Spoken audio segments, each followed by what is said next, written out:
everyone. Today with me, I have the wonderful, absolutely amazing Dimitri Petrosian. How are you, my dear? Good, Katie. How are you? Hope I everything's am going well. wonderful. I'm so happy to see your face because it has been way too long. I'm excited to be here as well. I know it's crazy, like starting to run into people that I haven't seen like in the past year. It's like it's a little exciting, to get back and see some familiar faces. So it's a good time. Absolutely. You're essentially what I would say, like, the unofficial mayor of Boston. I think that you know pretty much everybody and their families. So it's really hard when you're like, I'm finally starting to see people again because you were always out and about and then the world shuts down and you're like, wait, what's happening? I don't know I what to know. do. I can't stay at home. This is boring. It's almost like a year to the day. I mean, it was St. Patrick's Day last weekend. That we were doing like some St. Patty's Day bar crawl, and like I remember like that week leading up to it.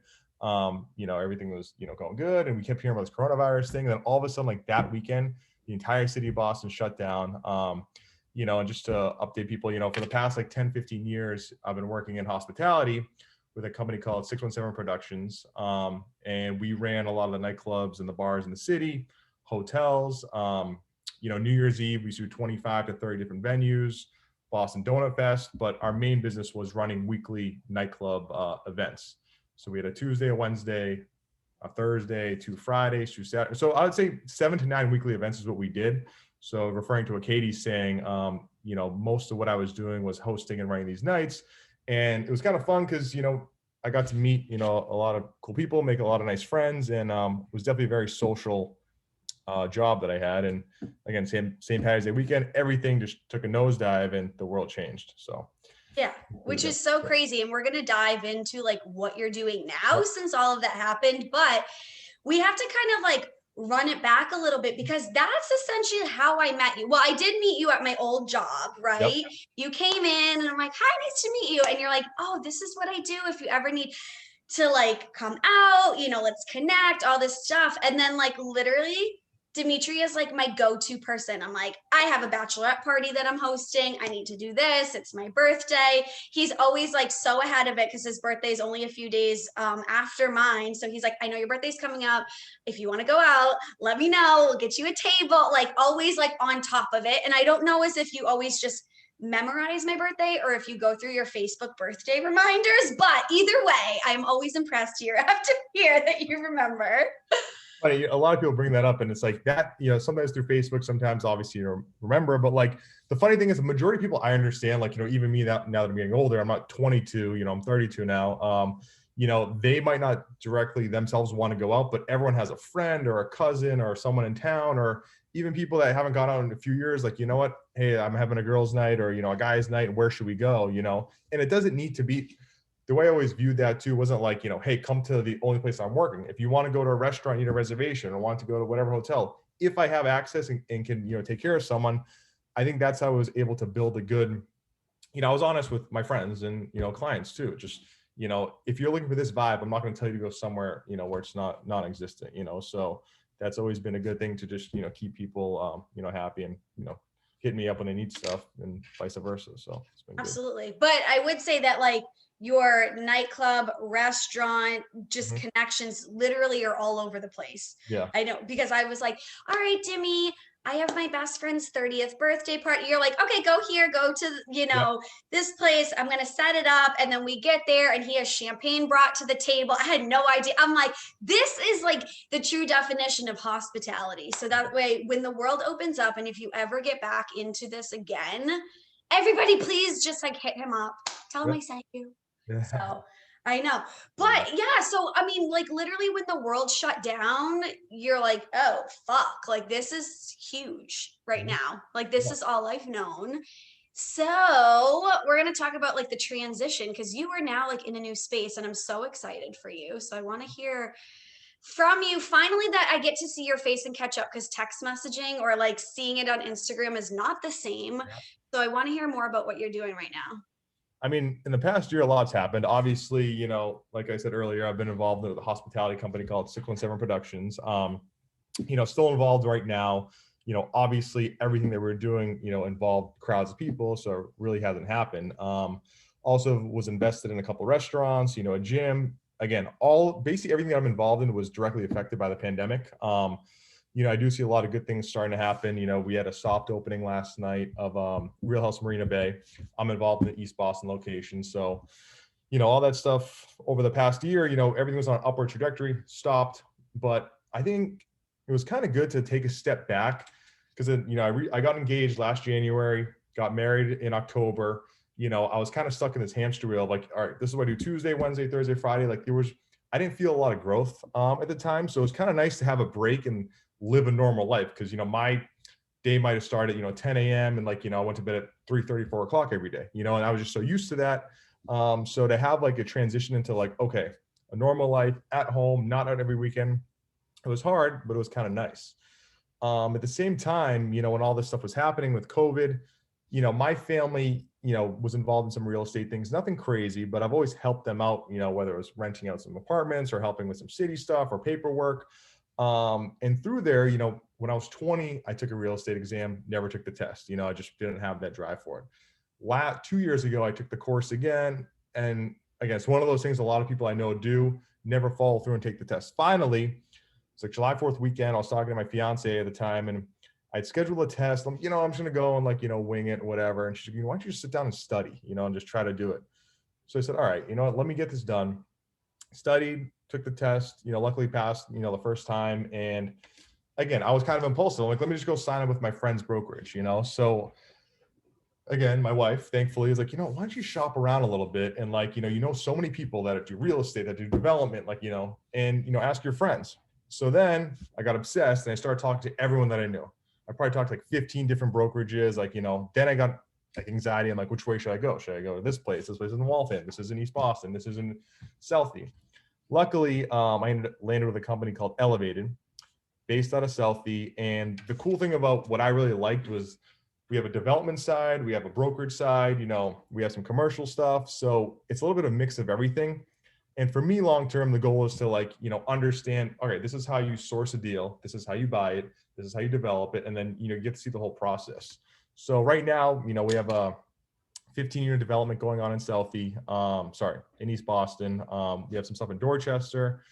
So we have a lot of different things that we can sell our own product. So I went from hospitality right into real estate. And I think the transition for me was pretty seamless. Number one, because a lot of real estate is networking. You have to know people. And luckily, with the nightlife stuff, I've kind of done the same thing, staying in touch with people and, trying to convert that to real estate. Obviously, everyone needs a place to live, and it's one of those things that even if something happened in 10 years where I want to change paths, it's always something you can have in your back pocket. So I found a good team, everyone kind of the same vision, they're on an upward growth, trajectory. And it's been really fun, and I've been able to help out, industry people that I've worked with. And it's something that kind of ties in, it's funny, the company Elevated that I work with, we actually hosted a real estate networking event in 2016 at the Revere rooftop, downtown Boston Common. And we actually hosted them, so I didn't even know who they were. I was just like, all right, cool. Here's a real estate thing, now it's everything's come full circle, and I was looking at the pictures from the album from that event. It was it's kind of funny. So the same exact guys, now I'm working together with them. So it's been fun. Definitely a good transition. And, we'll see what the future holds, but it's been very exciting. It's really amazing to see. And it's kind of funny and ironic that you actually hosted them. And now, you said, it is full circle. You're like, wait, did I know eventually, was this a premonition of some sort? Yeah. But I think just the human, I don't want to say the human touch, because that sounds so corny, but just your genuine side, you really do care about people. It's not you're just doing it to make a commission. You're doing it, you just are such a good person. I have never met anybody that has disliked you, first of all. Your name, every time I'm oh, Dimitri Petrosian, I love him. Dimmy. Yeah. Everybody always says such amazing things about you, but I think that those are skills that are so easily transferable into any industry that you go in. So where you're trying to sell tables, or there is a celebrity coming to town and you're hosting an event or you're doing whatever, you get people, you make the connections, you promote, you do all this stuff. The product of being the celebrity or the event, you just turn it into a condo or a house now, so it's it doesn't matter like what the end game is, like you're literally just using those same skills. And I think that you are literally perfect for this role. So I'm so excited for you. And I've seen that you actually have been talking on your Instagram a little bit like about the development. Like, do you have like more of a passion to go into like the development aspect? Are you looking to just like sell? Like, where do you want to go with this? Or do you literally want to do everything? I mean, I think obviously I'm still, learning. I think on a personal level, I see, whether it's my grandparents or, people, as they get older, a lot of, good ways you can be comfortable is to have like, passive income coming in off of, rentals or property that you own, property that's paid off. So I think on a personal level, I'd like to do that. My brother works in construction, he's getting his GC license. So maybe on the side, we start, grabbing a couple of things. I'm not exactly sure, but again, it's kind of funny because I got in and the property that my family's involved in and a building that my company recently purchased are both commercial, like office space and like, mixed use type buildings. And with my connections in hospitality, it's like, one is like kind of a restaurant space. So like, I have a lot of connections to kind of fill those too, and I think, there's going to be a lot of commercial properties coming up as well. So we've done leasing with that. And then on the residential side, we just got a 37 unit building as well that we're selling in Eastie, all condos. So I guess back to your point, right now I'm doing a little bit of everything. So I think on a personal level, I like to do more of the development. But as far as, being a real estate agent or a broker, I will work my hardest for anyone that asks me for anything, just like with nightlife, I'm honest and I'll say, look, this is what I can do. And if I can't get you the answer, I'll call the person who can get you the answer. So I think it's just right now for me learning everything and then realizing what my actual niche is. But I think right now luxury sales in Boston is the angle that I'm going for with a little bit of the commercial aspect as well. So Yeah, I mean, I don't picture you doing anything except for luxury. I think that you're actually like perfect for that role. yeah. Just because it's like just the way that you carry yourself and just like again, we keep talking about the word network, but like your network is so huge and you literally have people from all walks of life that that you deal with, that you're friends with, so I feel like especially with all of these buildings coming up, I do have friends that have worked for Sotheby's and Compass and all these places, and it's like, one of my friends, it's constantly like week after week I see his posting, sold this unit 2.75 mils. So, it's just so crazy that these places are around there and they continue to keep growing. And, there's always, it's going to be a revolving door of people that come in like, this is meds and eds central, you have all these educational places, all of the hospitals, all this stuff. And I'm like, people come through, people don't realize Boston has money. This is like such a small city, but it's so international. And I feel like you really will be able to like have those connections. I mean, we were just talking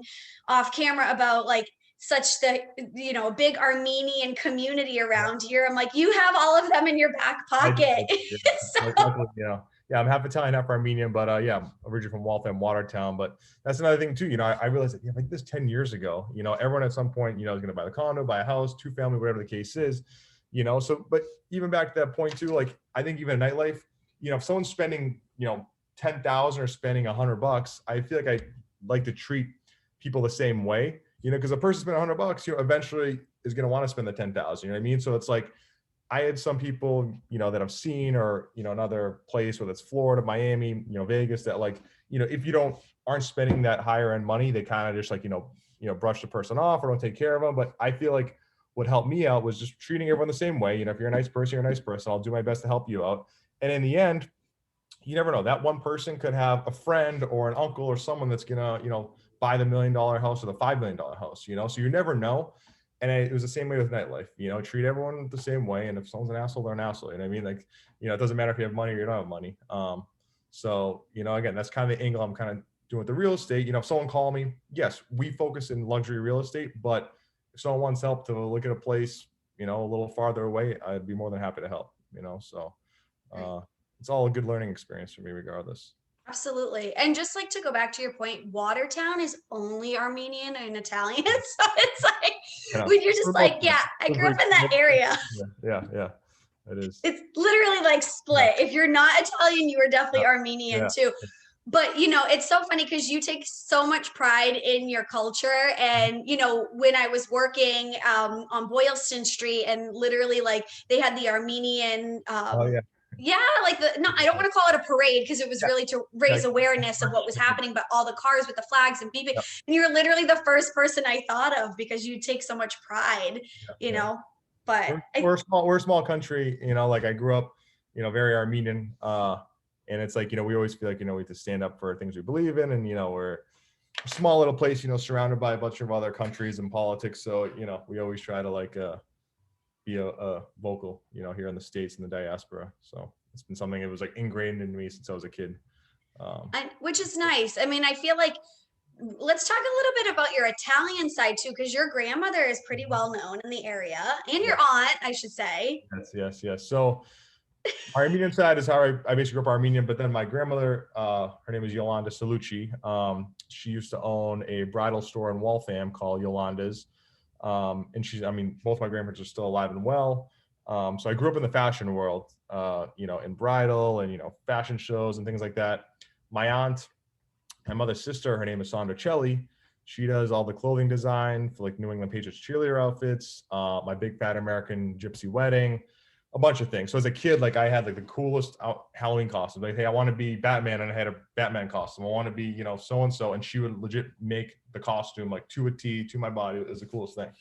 And then my mother, who's on the Italian side, I lost her in 2018. She had esophageal cancer. And she was a model her whole life. She's been in Italian Vogue. She lived in Milan when she was in her, early 20s. So super Italian American family. Again, it was hard, losing my mom, in 2018, but it's one of those things that as you get older and, as you see how life goes, nothing's promised. I have plenty of friends that, lost a parent, two parents, a sibling. I had another friend who lost his, older cousin to ALS, 40 years old. So like, you learn to be grateful for the time you have with the people you have. And that's kind of, where it is, it's hard, but, my mom instilled a lot of good things in me, so my parents had a good dynamic. I'm very fortunate for that. I know not everyone has that. So, yeah, that's some of the background with the family stuff, but it helped made me who I am. And, hopefully, I can make them proud, and, life goes on. So absolutely. Well, no, and yeah, you're always so good about, showing your family side too. And I think that's when like it's so hard to like explain, but I'm like, everybody just loves you, right? Because I'm like, you're just like such a good light for everybody, but like you take pride in what you do, and you're so just lovable like towards your family. Like I see all the pictures that you have of your family online. It's just like so nice to see like you are just like such a good person. It's not for show, it's not for this, whatever. But it's like nice to see. And whenever I told like one of my former coworkers, like I was like, oh, my friend Dimitri and blah, blah, blah, and his grandmother, she's like, I bought my wedding dress from Yolanda, so it's like so funny. So many people, it's like so-and-so's cousin and this one's aunt. Like I still run into people, I'm like, wait, Yolanda, like from Waltham, the bridal place? I'm like, yeah. In fact, my grandmother's still active right now. I mean, she's 86 years old, driving around. She does a TV show in Waltham on Wednesdays. It's like some fashion and glamour thing. So she's still very active. And we also, back to my mom, we started, well, my grandmother pushed for this, was a foundation in my mother's name. It's called the Our Girl Linda Foundation. Right now, all the proceeds that we did an event the first year, all the proceeds go to St. Jude's. My mom was always into like, as a kid, even growing up, I remember her donating to St. Jude's. So we started a yearly fundraiser that raised money for St. Jude's. And then my grandmother wrote a children's book called Lindy Lou and Her Dancing Shoes. She's writing 10 different ones. So she's writing the second one right now. It's a children's book, and same thing. All the money goes to our foundation, which then goes to St. Jude's. So it's been a fun way to remember my mom, and also, raise money for a good cause. And, so that's something at first I was like, oh, do I want to do this? Like, you go through emotions and these things, but, now that I'm happy, we got it off the ground, and, it's a 501(c)(3). I don't know what the exact thing is, but, yeah, we were supposed to have an event postponed 3 times already. Now we indefinitely postponed it. Lenny Clark is going to be there and things like that. But once we have the official date, everything will be on ourgirllinda.com. So I'll obviously update you. Maybe we can do another segment at that time, for the event. Love but that. Yeah. So Love that. sorry. Well, I know, and I don't want to like talk about like your whole family the whole time, but I wanted to talk about that because of your family dynamic and how amazing your mom's side of the family is, I think is like the path that you went on was just so natural. You know, they're well known, well respected all through the community. So it was like just easy for you to be like, yeah, welcome world, here I am. I'm going to continue this legacy and really like take it on. And I'm like, I don't think for growing up in the family that you've grown up that you would ever have the opportunity to be lazy or bum, because you all are just like so motivated and determined, and that's what I love.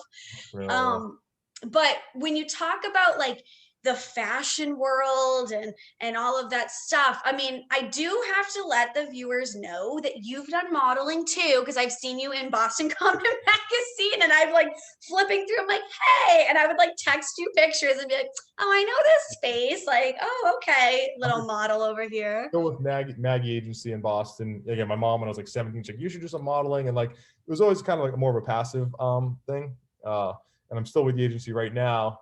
You know, I'm on quarantine, might have added a couple, 15, 20 pounds, so we're starting to cast things like, oh, like, send your submissions. And I'm like, I don't know if I'm ready to do that yet. But yeah, modeling's always been fun too. That's something that my family was involved in, got involved in that too. Again, never was a full-time position, but it's been fun. We even doing extra work in some movies, through the agency, when I was 21, 22 years old, was cool. And again, a good experience. And again, more networking, get to meet cool people and, do fun things and make some money while you're at it. So that's always been fun. Now, what movies were you in? So I can like now try to scope you out and be like, I see you. I'm sitting like in the back bench. One was called What's Your Number? And then another one was called Surrogates with Bruce Willis. And I'm like walking on the sidewalk. And this movie they filmed, like, it was probably the hottest days in the summertime. And like, it was just honestly just walking back and forth on the sidewalk. So like, those people you see in the background, like, are they like actual paid actors or whatever, or are these people on the street? And no, they, it's not crazy money, but walk again, do it again. And then what was the last one? I forget what it was. It was like some club. Actually, they filmed it at Royale. I forget what movie it was. Maybe that was part of What's Your Number? I got to look it up. But yeah, it was kind of fun. Just, side work, and yeah, it worked at my nightlife schedule, because, I was working at nighttime, and these modeling's usually obviously not at midnight. So it was cool. That's so fun. I'm like, I never knew this about you. This is a fun fact. So I'm like, and I've never seen either of those movies. So now I have to check it out and like scope you out and be like, there's Jimmy. You're like, yes, I am adding that to my resume that I starred in featured films. I did all this stuff. For 1 second, so it's no big deal. That's all right. No, I'm going to definitely say that you're the star. I'm like, you didn't have a speaking role and you were an extra, but that doesn't matter. Right. We're in this film.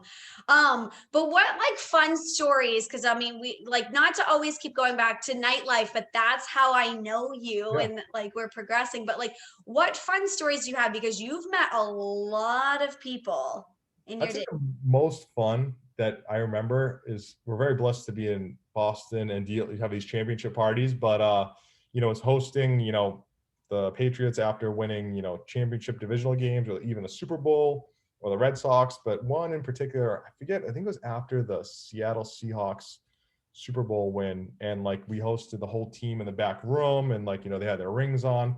So those kind of events that are kind of like not everyone has access to. I mean, everyone's a Pats fan, obviously, Brady and stuff's not showing up, but, just being able to hang out with, those guys and host them is fun. And another time we had Justin Bieber. It was a Wednesday night. We used to run Storyville at the time, and he had a concert in town. And all week everyone's like, is Justin Bieber going to go out and do this and do that? And there's pictures of him in Boston on the Common, I guess like walking without shoes on or something.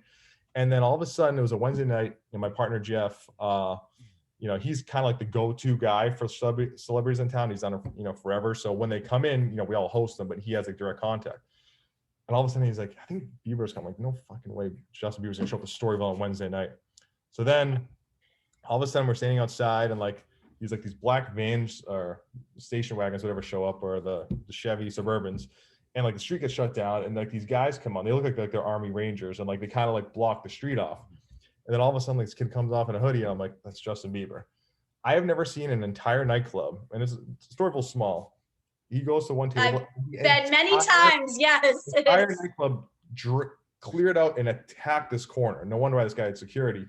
And, he got up on the bar, and you know, he had like a vape pen or something and was smoking. So I mean, all these pictures came out in the Globe or whatever the next day, and the nightclub actually got in trouble for allowing someone, because Boston's very crazy with their rules, having someone like standing on a bar smoking like a electronic cigarette or whatever the hell it was, which is crazy. I'm like, it's freaking Justin Bieber.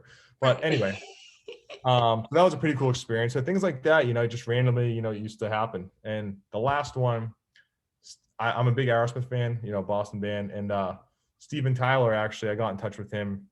He was in town for a Halloween party, and we were running Gypsy Bar at the time, and his agent got in touch with me. I had a mutual friend that knew his photographer, and Steven Tyler ended up coming out to Gypsy Bar, and he was sober at the time, and we had no non-alcoholic beer, so we had to order O'Doul's from the neighboring nightclub, who gave us a case of it, and he was dressed as Peter Pan. So I have a cool picture of me and Steven Tyler with him as Peter Pan. So, and I love the Aerosmith, so it was one of the coolest things I've ever done. So That's so amazing. Yeah. I love it. And to circle back to the Justin Bieber thing, his security team came in while he was like barefoot in the park chasing squirrels and in the trees to come buy a pair of sunglasses. From Bottega? Wow. Yeah. Awesome. And they literally walked in, and it was like his touring manager and the security guards. And there was like 3 or 4 of them. And they came and bought these sunglasses, and we're like, so every time, like, you know, somebody was trying them on, we're like, Justin Bieber bought those here, you know, all this stuff. Like, awesome. That's our claim to fame, even though he never even came in the store. But we're like, here's like 8,000 fragrance samples, and here's the sunglasses, and like, go Biebs, because he was staying at the Four Seasons right next door. So that's so hysterical. So have you met a celebrity that like you predicted or like, you know, perceived to be like one way, and they totally like knocked your socks off, like nothing like you expected? I'm trying to think. I mean, I used to try to not get too much in their face, you know, because sometimes people come out and they want to just like hang out and have a good time and not be like, hey, can you take a picture? Can you do this? So, you know, I kind of let them, you know, do their thing. Trying to think. You know, they all seem pretty normal. One time DMX came by on a Tuesday and got on the mic and did a song. That was kind of cool. But other than that, I mean, everyone's been pretty normal. I mean, as far as like, you know, prolonged conversations, I mean, Devin McCourty, who's still on the Pats, he's one of the coolest guys ever. You know, him and Jeff are pretty close. And, you know, as far as supporting our events or, you know, charitable stuff or just being like a down to earth, cool guy, you know, he's probably one of the top up there. But yeah, nothing ever really like, it's like, oh, that guy sucks or he's a jerk or that girl, you know, they all seem really cool, you know, at least in Boston or my conversations with them, you know, so. Good. They better not mess with you or act stink towards you, because I'm coming for them. So that's awesome. And maybe one day they're going to be like, you know what? I love Boston so much. I want to buy a house from you now. Exactly. So no, we'll see, you know. No, you never know.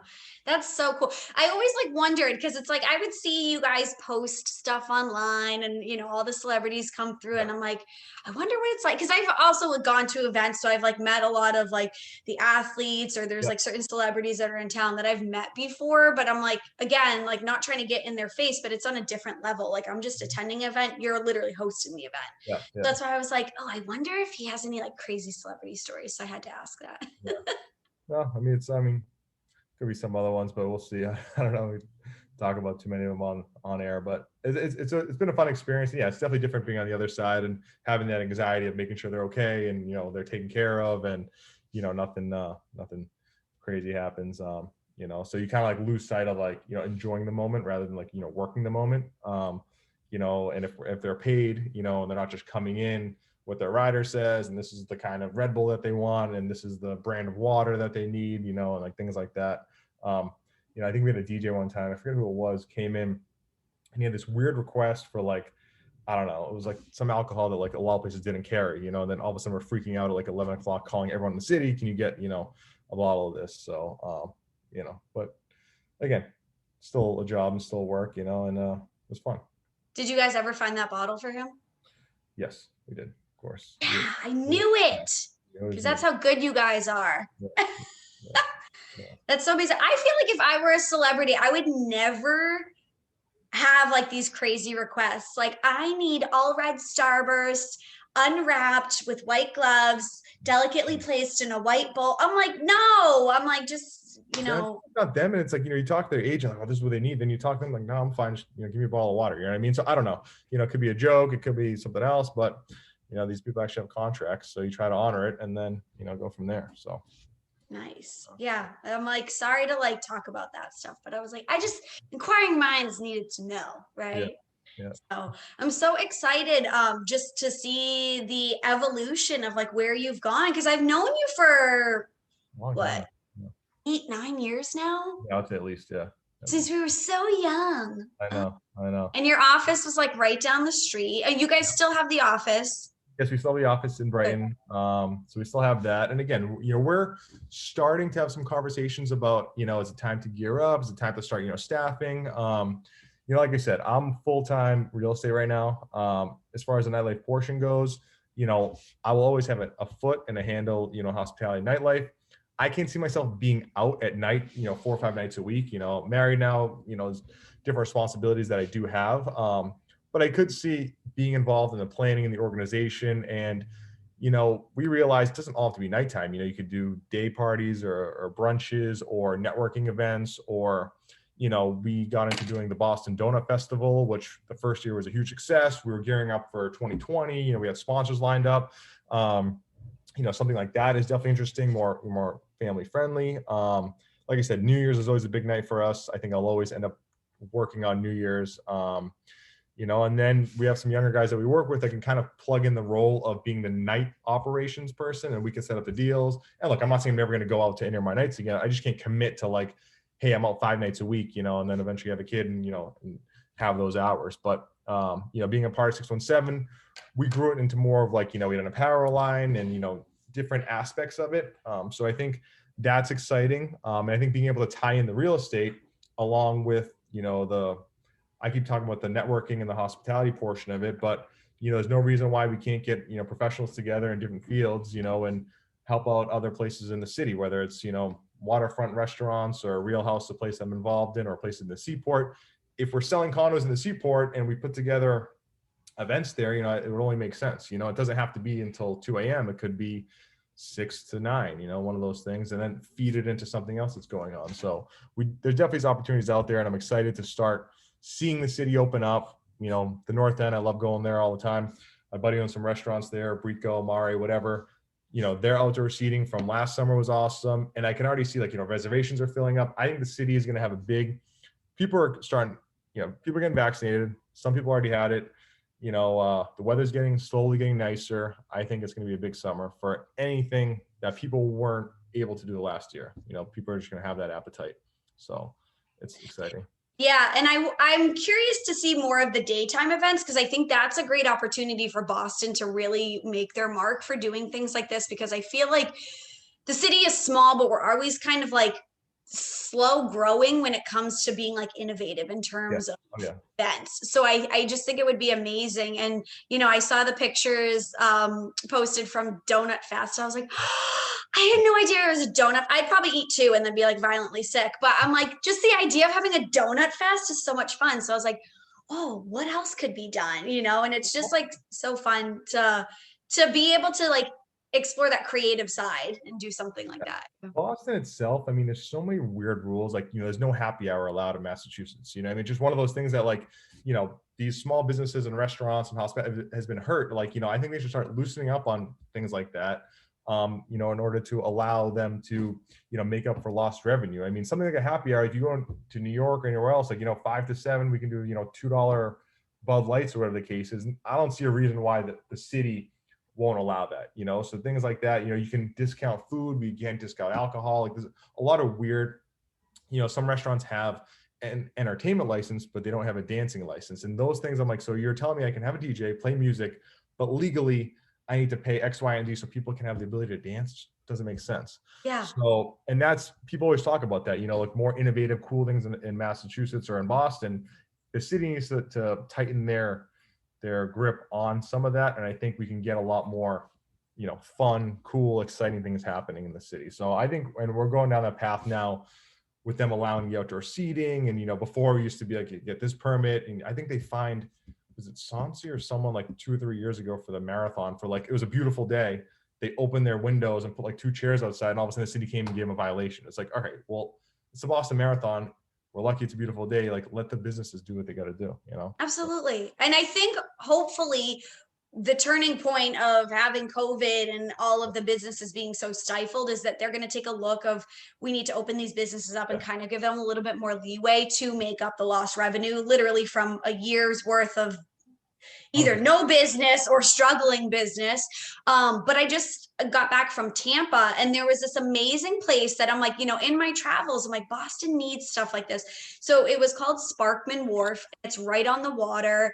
And they had probably like 8 or 10, and I don't want to call them food trucks because they weren't even trucks. They were just like little, boxes with different food vendors. It was amazing. And so I'm just thinking, okay, they have this beautiful, there was like tons of fake grass with all these tables and chairs, and they had Adirondack chairs all lined up, overlooking the water. They had a little stage. I'm like, this is just such a great daytime to nighttime venue, or like just outdoor space. And it was just fun to think, because my friend was at one vendor getting this one thing. I'm like, no, I'm not in the mood for that, so I'm going to go to this Mexican place and get this. But they didn't have the drink I wanted there, so I went to the pizza place right behind it and got my drink. So it's like, it's fun because you have different opportunities to just get people together. You don't always just have to pick one restaurant, and people don't want to eat there. There was a beer garden, there was like shops that were starting to open. I'm like, this is what Boston needs. We need places that would be able to facilitate daytime and nighttime. And hopefully, now that you're in the development realm, that you can come up with some of this stuff, because Boston needs this. I know, I agree.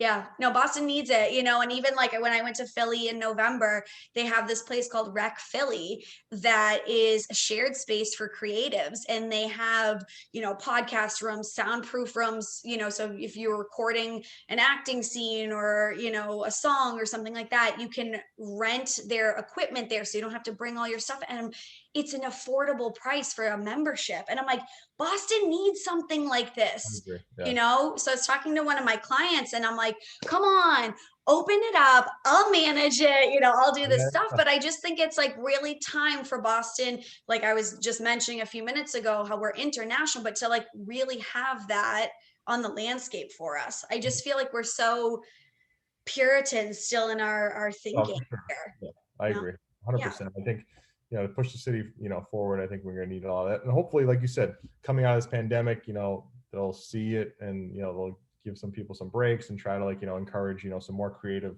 events or, business ideas, things of that nature. So I think it's hopefully on the horizon.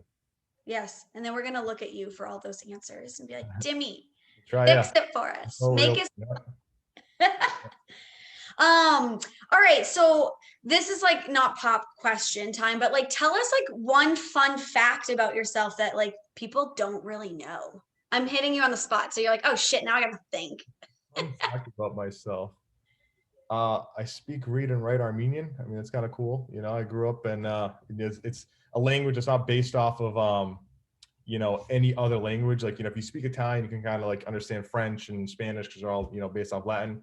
Armenian is a 38-letter, alphabet that people are like, I remember going to school as a kid, they're like, you're bilingual, you should be able to understand. I was terrible in Spanish. My name was Domingo, which means Sunday. But, terrible. I got like C-, D+ or whatever. But everyone's like, I don't get it. You speak Armenian? I'm like, I don't know. It's a totally different language. So fun fact is, I'm fluent in another language. That's so cool. Now, have you been ever like able to go over there and visit and practice? Yeah. Oh, good. Armenia 4 times. But I mean, I went to a regular St. Stephen's Elementary in Watertown, but they also taught Armenian every day. Saturday school till 11th grade, which is Armenian. A lot of my friends are Armenian. My dad spoke Armenian growing up. The reading and writing part, I can't say I'm as sharp as I used to be. So I actually was talking to a friend of mine. His little cousin started this thing. It's a kind of a refresher course, because as you get older, I mean, like, we're all in the US, you want to stay close to your roots, but if you're not actively using a language or reading and writing it, not that you forget, but you get rusty. I think, once a week or once a month, just to like, write a paragraph, would be nice. And like, I think they're starting some sort of a program for that. Because for me, I mean, even I wish I spoke Italian as well and learned that. My Italian side of my family were born here, so they're Italian American. But I think it's important to like, pass that on to the next generation too, so things don't get forgotten. But absolutely, definitely something I'm proud of, and kind of a fun fact because not everyone knows, See, that's why I asked, because I didn't know. Yeah. So what I will ask of you is the Lindy Lou in her Dancing Shoes book needs to be written in Armenian and Italian. That's not a bad idea. And I can have it translated actually. I should do that and give it to my elementary school, for the kids. That would I be like that idea. amazing. I like that idea. I write Yeah. And then Duolingo is an amazing app on your phone. So you can do your Italian on there, or even Armenian. You could probably practice on there just to kind of like do a little refresher if you ever need to. But I love the app. And I was like, it's so terrible. I was on the street because I took a little bit of Spanish in college, but I was like Spanish honors growing up and all this stuff. And I was just like, oh, after I took Italian in college, it all wiped out. I'm like, this is terrible. And Duolingo I use, and I was on this like great streak of like week after week, like every single day doing it. And then I went to New York right around this time last year for an overnight trip. And I broke my streak because I didn't do it. I was like, I'll do it tomorrow. And I literally haven't opened the app for a whole year now. I'm like, this is terrible. So I need to get back on that. I'm like, now I have a lot more free time because I'm unemployed right now. So like, this is going to be, time for me to brush up on my Spanish and maybe even dabble in the Italian. Yeah. So not to say I can help you with translating the book in a different language, but I'll be here for the Google Translate makes it too easy. I mean, I've even talking to some clients back in the day, like we had this Red Sox player didn't speak English, and I had, paragraphs and paragraphs of conversations with Google Translate, just copy pasting like, what you want. And that was that, so technology definitely can assist with that. But absolutely, I like that idea of doing it in different languages. So that's cool. Got to call Yolanda after this and be like, all right, we're going to do this. We're working on this. But it would just be fun because I feel like it's such an amazing book, especially honoring your mom. So now we have to make it internationally known. Yes. Yeah. I like that. I have random ideas. So anytime you need one, I'm your girl. I'm going to pursue that for sure. 100%. That's so awesome. So we're going to wrap this up. Perfect. Because I'm like, I don't know what else I want to ask you. And I don't want to keep you on here forever. No, it's definitely was fun. I mean, it's nice again to see an old friend, virtually, and I appreciate the time. And yeah, it's good just to connect and see what's going on. So I appreciate you having me on.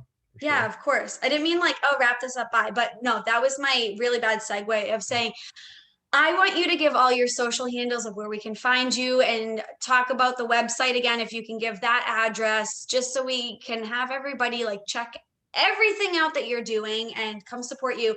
And I know that you had asked me about the house, and if I already wasn't working with my good friend, I would have worked with you, and I feel like I cheated on you. Oh no, without a doubt. I mean, look, I realize that too. There's so many real estate agents out there, and everyone, once you start working with someone, like, you don't want to just change, because it does take a lot of time and effort. I realize even in the short time that I've done it, you put in this time, and all of a sudden someone goes, hey, they go silent on you, and like, you really can't let it get to you. Same thing in nightlife too. I can be talking to a client, hey, I'm coming here this weekend, then, oh, so-and-so got sick, we're not coming. I'm like, I just spent 2 weeks planning this out for you. We ordered your cake, we got the balloon. So it happens, you just got to move on. Yeah, I mean, that's part of the game, but no worries. I know, but I was like, I'm so sorry. But she's a close family friend, and literally I've been working with her for like over a year now to either buy or rent another place. And, it just all worked out. I was like, oh, I'm so sorry. But, that's why I will spread. Huh? Well, I mean, look, if we have listings too, who knows? Maybe like, like I said, with your own developments, like, we list that, and maybe she decides to say, look, I'm going to represent her and we'll represent the buy side, so it's always like 50-50. So who knows? Exactly. And I'm like, oh, drop your handles, and then I'm going to keep talking, right? But I do have to tell you this one thing. So I recently binge watched Selling Sunset. Have you heard about that show on Netflix? I have heard of it. Unfortunately, I haven't watched as much, caught up on my shows lately, but I should. Yes. So basically it's a bunch of beautiful women that work in this office, and they're kind of catty, right? But it's all about real estate. So I'm just thinking, because Christine, who's one of like the top agents in the office, they had this multi-million-dollar property that they were doing, a broker walkthrough before it got listed, whatever. And they were like, oh, we're going to do this event to bring the brokers in and check it out. Right. And she did burgers and Botox. So I feel like this is like a way that, like, when we can start hosting events, you can do it. Hey, look, there's plenty of things like that to do, get people out, at least come check out the properties and to like, network. No, we've talked about that. I know a lot of people do it. There's different kinds of events. Some guy was selling a house and like did a barbecue in the backyard for people like, coming by. So yeah, I mean, that's definitely something cool. So I'm excited to see, because I feel like you probably already had that in the works, but I'm just like, if I ever see you post about burgers and Botox, I'll lose my shit and be like, what? Hey, but I'm like, I don't know, you can get super creative with your events coming up. Yeah, so just like literally always DM me if you have like amazing multi-million-dollar property, and then I'll pass it on so I can help you sell this. I like that. Perfect. Right? I'm like, it's all about tapping It into your network. It is, for sure. And I'm like, who knows? Unless I become a YouTube sensation, I probably can't buy that multi-million-dollar property, but at least I can help you promote it. Yes, you can. Oh, you froze for a second. Are you still there? Oh. You're there. You froze. Yeah. All right. Yeah. So Demi, where can we find you on social media so everybody can go and like you and support you and buy shit from you? So the foundation, we have a website, www.ourgirllinda.com. I'm still working on the website because I have to change we changed the date of the event and organize that, but we can still donate directly through the Eventbrite link. We're still raising money. The event will be sometime in 2021 if everything goes well. So again, that's ourgirllinda.com. For my personal socials, so my personal Instagram is at Dimitri617. It's 6ONE7. That's the name of our company, 617 Productions. So that's Dimitri617. And then I started a real estate page called 617 Real Estate. And again, 6ONE7 Real Estate. So I kind of, took an old page I had, cleaned it up, and transitioned to a real estate page, and trying to focus more on stories rather than just like, hey, look at this condo or look at this house, and like, put a story behind every post that I make, and try not to like, just fill it with, just sometimes it's repetitive, like, you just kind of scroll past. So something that people will want to read. So yeah, so those are my three main social handles right now. Obviously I have Facebook, Twitter. I don't really use those as much. Probably should, but, and our company website is elevatedboston.com. So from there, buy, sell, rent, our new projects upcoming, we have a really nice website. So definitely would encourage people to check that out. Absolutely. And I encourage you to keep the stories coming, because I saw yours on Facebook today that you sold your childhood friend the home. Yeah, and the picture of you two when you were little, I was like, oh, Dimitri, you're so fucking cute. Yeah. I got a few of those kids. I'm pushing them like, all right, time for you. You're up next. Go buy the house now. Go buy. Exactly. But that's what I love about it. I'm like, you have good stories behind each of them. You're not just like, here's the listing, bland AF. Like, you're like, okay, we've been friends since we were in diapers, and here's some childhood photo. I was like, I loved this. It's just so nice to be able to like. My wife, Kristen, my wife, organized all that. She's like very on top of that. So, she helped me with. She actually like does the posting and organizes it for me. Because like otherwise I'm impulsive. I'll just like throw something. She's like, don't just put it up there. You have to like put thought behind it. Even when I write thank you cards, she's like, you need to like. So she helps me a lot. She definitely balances me out and gives me a lot of support on it. So well, props to Kristen. Tell her I said thank you, because I'm like, it all came out well. All right. No, really, before I go, I do have one more question for you. Yeah. You were like the king of BlackBerry phones, right? Very, yeah. Or do you still have one? No. I'm definitely full iPhone now. Everything's integrated. I mean, I love iPhone now too, but like the BlackBerry was like, walking around texting, not even looking, you could do that. And I kind of like having less distraction, because now with the iPhone, everything's integrated, and like, Instagram and all these things. And like BlackBerry was like, all right, text, email, and calls, like the three things that like you want to do. And now there's so many different, what do you call it? Things that, distract you with an iPhone and everything. It's fun, but, sometimes I'm like, I don't mind things being a little bit simpler, but I think they're making a comeback. Aren't they doing something with BlackBerry? Yes. So that's what I was going to say, because like 2 years ago, they were like, we're going to make a comeback. And you were the first person I thought of. So I had texted you like, I know you have an iPhone. Are you ever going to go back? And you're like, oh, maybe I should. That's why I was like, I got to ask you, because I didn't know if you were like still committed. You're like, I'm going to ride this thing till it dies. I was a Nextel. I was the last one of my friends that had a Nextel back in the day. Last one of my friends had a BlackBerry. And now I'm on the iPhone game with everybody else. So it's good. But I do miss it once in a while. Well, maybe if they make a comeback, you'll have to get that as like your real estate phone or something. Novelty phone, yeah, it'll be fun. I don't want to say trap phone because that's not what we're I about. know, But. I know. Oh my God, Dimitri, you are so amazing. Thank you so much for taking the time to chat with me. And anytime. I mean, I appreciate you having me, and I'm excited I got to get on and do this. So thank you. yeah, of course. And next time you're in Watertown, just hit me up because I sit home alone, not doing anything all day. So like I'm always around. For sure, I will. No, it's Right. been fun, and thank you again. So we'll be in Thank you. All right.